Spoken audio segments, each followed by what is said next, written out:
এবার কঠিন জায়গায় হাত দিছে হাসনাত আব্দুল্লাহ। সবাইকে একেবারে ধুইয়া দিছে। শিশু ধর্ষণ হয়, কোনো বিচার নাই। খুন হয়, কোনো বিচার নাই। দেশে কোনো আইনের শাসন নাই। যার যেমন চায় সে তাই করতেছে। প্রতিদিন দেশের মধ্যে খুন খারাপি হইতাছে, সেগুলোর প্রতি সরকারের কোনো নজর নাই। আর ওই দিক দিয়ে স্বরাষ্ট্রমন্ত্রী মানুষকে প্রতারণার আইন শিখায়। এইভাবেই কঠিন বক্তব্য দিল হাসনাত আব্দুল্লাহ। কাকে কি বলছে ভিডিওটা না টেনে শেষ পর্যন্ত দেখবেন, তাইলেই সব ঘটনা বুঝতে পারবেন। আমাদের দেশের মানুষ বিচার পায় না, শিশুরা ধর্ষিত হচ্ছে, বর্ডার দিয়ে অস্ত্র ঢুকছে থানাতে, আমার জনগণ বিচার পায় না, মামলা দিতে গেলে মামলা রাখে না। আর স্বরাষ্ট্রমন্ত্রী সংসদে দাঁড়িয়ে উনি বাংলাদেশের মানুষকে প্রতারণার সংবিধান শিখায়। আপনাদের কি অধপতন হলে মানুষ আর বিচারও চায় না, কারণ সে জানে বিচার চেয়ে লাভ নাই, কারণ সে বিচার পাবে না। কি আমরা বাংলাদেশের এমন একটা সময়ে দাঁড়িয়ে বক্তব্য দিচ্ছি এখানে, যখন শিশুদেরকে ধর্ষণ করা হচ্ছে এবং বাবা বিচার চাওয়া বন্ধ করে দিয়েছে।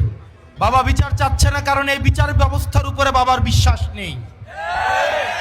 বাবা জানে এই বিচার ব্যবস্থা নিয়ে কিছুদিন ফেসবুকে লেখালেখি হবে, রাজনীতির ময়দানে গরম বক্তব্য হবে, কিন্তু দিন শেষে বাবা তার সন্তানের ধর্ষণের কোনো বিচার পাবে না। এই বিচার ব্যবস্থা জনগণের বিচার নিশ্চিত করতে পারে নাই, অন্যায়ের বিচার নিশ্চিত করতে পারে নাই, আমাদের স্বাস্থ্য ব্যবস্থা আমাদেরকে সুস্বাস্থ্য দিতে পারে নাই। আমাদের দেশের নেতারা যারা স্বাস্থ্যের দায়িত্বে থাকেন, জনপ্রতিনিধিরা, তারা ছুটি পেলে নিয়মিত চেকআপের অংশ হিসেবে সিঙ্গাপুর এবং থাইল্যান্ডে যায়। তাদের সন্তানদেরকে তারা বিদেশে রেখে তারা পড়াশোনা করায়।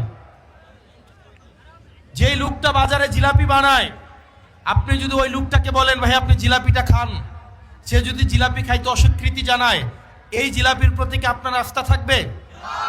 যে লোকটা এখানে চটপটি বিক্রি করে, ওই লোকটাকে যদি বলেন এই চটপটিটা আপনি খান, উনি যদি বলে যে না এটা আমি খাবো না, আমি অন্য জায়গা থেকে চটপটি কিনে আইনা খাবো, ওই লোকের চটপটি কি আপনি কিনা খাবেন?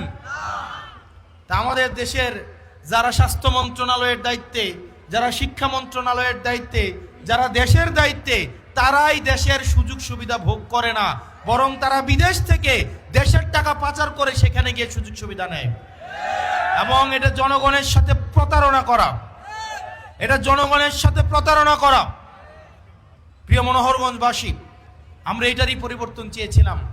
আমরা চেয়েছিলাম এমন একটা বাংলাদেশ, যে বাংলাদেশে একটা সন্তান যখন ভূমিষ্ঠ হবে সেই জায়গা থেকে সে তার অধিকার বুঝে পাবে। আমাদের দেশের চিকিৎসা ব্যবস্থা, আপনি আমাদের দেশের চিকিৎসা সরকারি হসপিটালগুলোতে যান, আপনি দেখবেন ফিলিস্তিনের রাফা ক্যাম্পের থেকে বাজে অবস্থায় সরকারি চিকিৎসাগুলোর।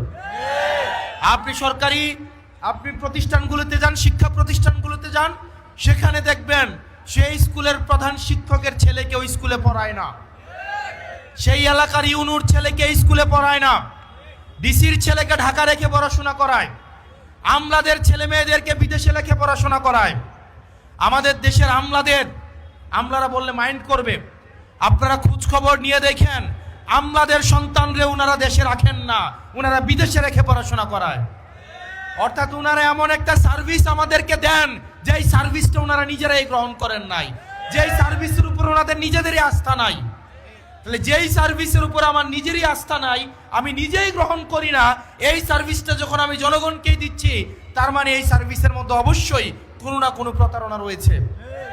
প্রিয় মনোহরগঞ্জবাসী, আমরা এই সিস্টেমগুলোকে পরিবর্তন করতে চাই।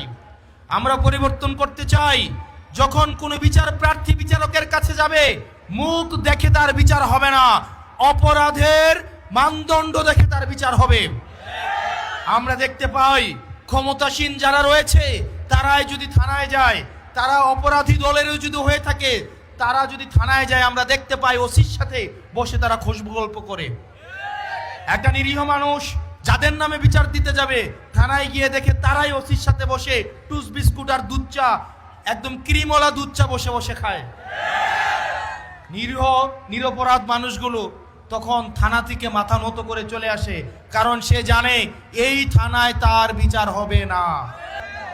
যেই বাংলাদেশের থানায় গেলে তার রাজনৈতিক পরিচয় জানতে চাওয়া হবে না, যেই বাংলাদেশে চাকরি পেতে হলে মামা চাচা এবং রাজনৈতিক দলীয় পরিচয় থাকা লাগবে না, যোগ্যতার ভিত্তিতে এই বাংলাদেশের প্রত্যেকটা নাগরিক চাকরিতে, মেধায়, নেতৃত্বে এবং রাজনৈতিক নেতৃত্বে আসতে পারবে। দেখেন, এখানে হাসনাত আব্দুল্লাহ অনেকগুলা বিষয় নিয়েই কথা বলছে, তবে আমি একটা বিষয় বলতে চাই, সেটা হচ্ছে শিশু ধর্ষণ এবং খুন, এইগুলার কোনো বিচার হইতাছে না। প্রতিদিন দেখতাছি কোনো না কোনো শিশু খুন হইতাছে, ধর্ষণ হইতাছে, মানুষ খুন হইতাছে, কিন্তু সেগুলার বিচার নাই।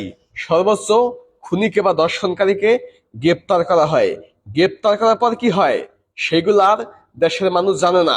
যারা সব ঘটনা ঘটায় প্রত্যেক কয়টাকে খুঁজে বের করে গ্রেপ্তার করতে হবে এবং পাবলিকের সামনে ওপেনে ফাঁসি দিয়ে মারতে হবে, এছাড়া এদের বিচার হওয়া সম্ভব না। যে কোনো দুই একটারে ফাঁসি দিয়ে দিলেই দেখবেন সবাই ঠিক হয়ে গেছে, তারপর থেকে আস্তে আস্তে এই খুন ধর্ষণ এগুলা কমে যাবো। এই জন্য সরকারকে উদ্যোগ নিতে হবে, সরকারের এই বিষয়টাতে ভালোভাবে নজর দিতে হবে। এখন আমাদের একটাই দাবি, খুনি এবং ধর্ষণকারীকে সর্বোচ্চ শাস্তি, মৃত্যুদণ্ড দিতে হবে। এটা আমাদের সাধারণ পাবলিকের দাবি। সবাই ভিডিওটা শেয়ার করেন।